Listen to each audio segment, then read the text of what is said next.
Hello, and welcome to the winter season finale of Hornet Nation, your ticket to SHS Sports. I'm Hallie Fox. And I'm James Doneth. Today we take you into the life of Mr. Evenson, hit the ice rink and learn about hockey penalties, and recap the winter sports season. All this and more in another episode of Hornet Nation.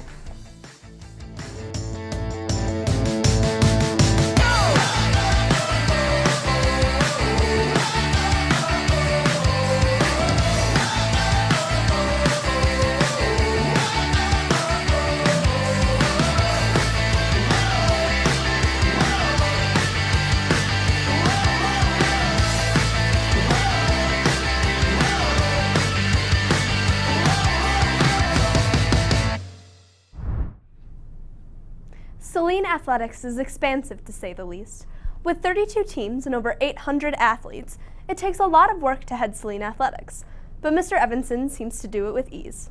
Max Urquhart gives us a glimpse into a day in the life of the man in charge. Mr. Evenson is one of the familiar faces you see roaming the school during the day, but most of his work happens outside of academics. He holds the position of athletic director here at Saline, so he's in charge of one of the biggest and best athletic departments in the state. We facilitate athletics, meaning we set the entire schedule for our teams and for our coaches. Mr. Evenson was hired into Saline just last year, but it wasn't his first stint at the position. I was first an athletic director back in 1999 up in Heartland. I really didn't plan to be. It was something that my boss kind of tapped me for and asked me if I was interested, and so then I was.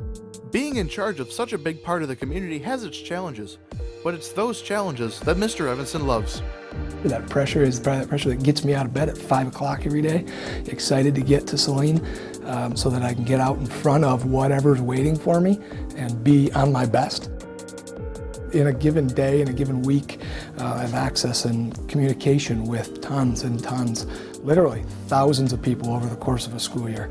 Working with the people that I get an opportunity to work with is probably the most rewarding part. For me, it's always been about the people. You know, it is an amazing place, and we absolutely love that opportunity. I look forward to it every day. Every day I come to work, can't wait to help somebody else.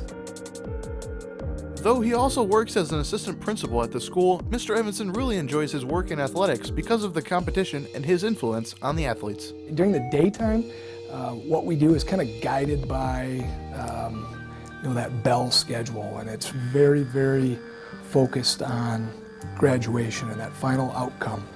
Here in athletics, it's much more of a competitive environment where we want our students to prepare to go to battle, and that's why we have scoreboards, that's why we keep score, that's why we have clocks, that's why we pick a winner, and some people don't get the win. But that's also part of life, and that's an important part, is teaching kids how to win with pride, but also lose with honor. Being an administrator in the school setting comes with it lots of responsibility. Everybody comes into this place with hopes and dreams, and we make dreams come true. Mr. Evenson sure seems like he has a lot going on. I could never handle any of that on my own. According to the USA Hockey Association, there are 6 categories of penalties in the game. That can be a lot for spectators to keep track of, and most people don't know what can land a player into the penalty box. Thankfully, we have Josh Sirota to explain some of the most common penalties in this Inside the Game. The game of hockey is loved by many, although confusing to some because of how many different penalties are called during the game. Now let's go inside the game of hockey to learn more about the different penalties called in the sport.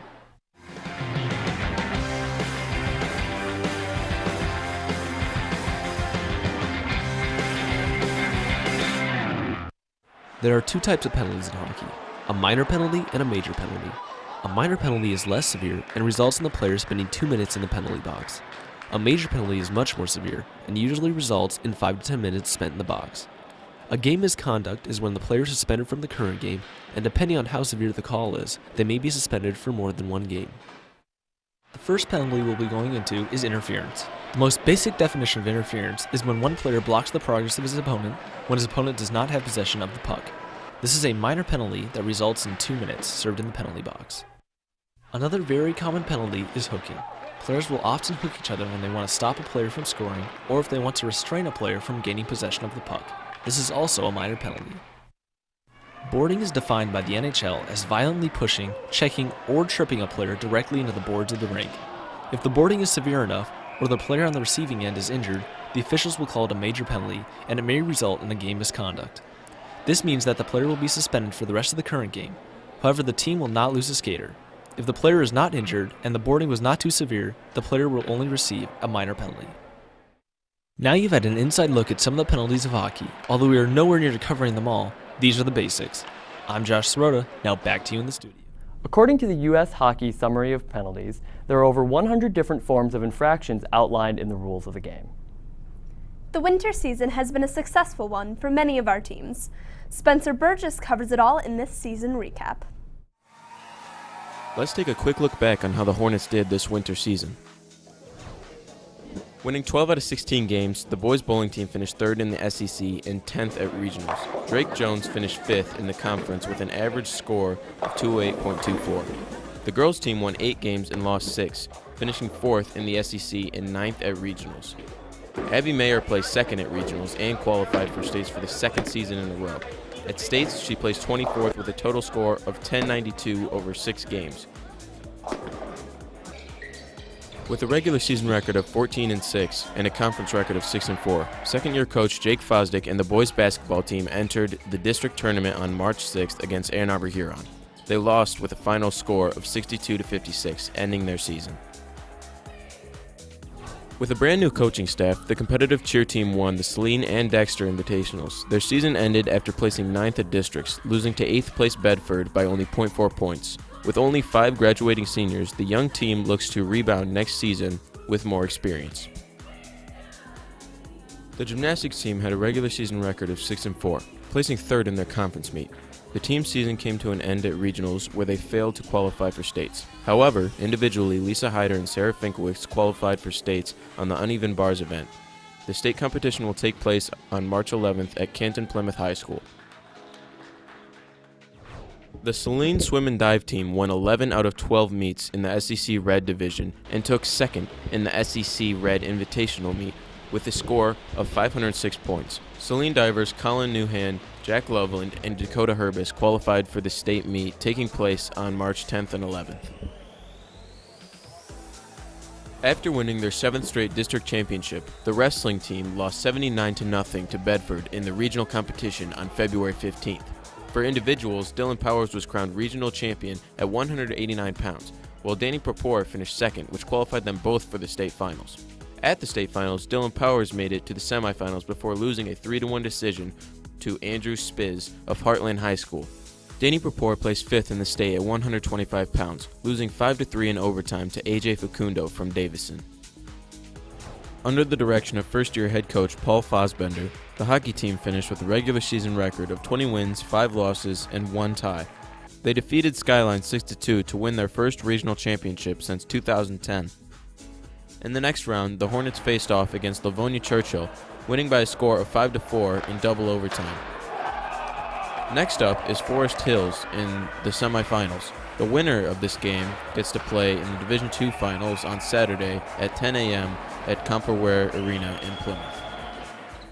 After placing 3rd in the SEC Red with a conference record of 5-5, the girls varsity basketball team lost 40-31 to Pinckney in the MSHAA districts at Dexter High School. They finished with an overall record of 13-8, improving from the last season, going 11-9. Make sure you come out to support our Hornets for the last few competitions of this winter season. I'm Spencer Burgess signing off for Hornet Nation. Back to you in the studio. After a winter recap package was produced, the Division II hockey semifinals took place in Plymouth. It was a close game, but the Hornets lost 4-2 after an empty net goal clinched the game for Forest Hill. We look forward to see how our remaining teams perform. On our next show, we'll be sure to give you the scores and results from the few sports still in season. Well, that's all the time we have for this episode. We will be off next week. Got to study for finals.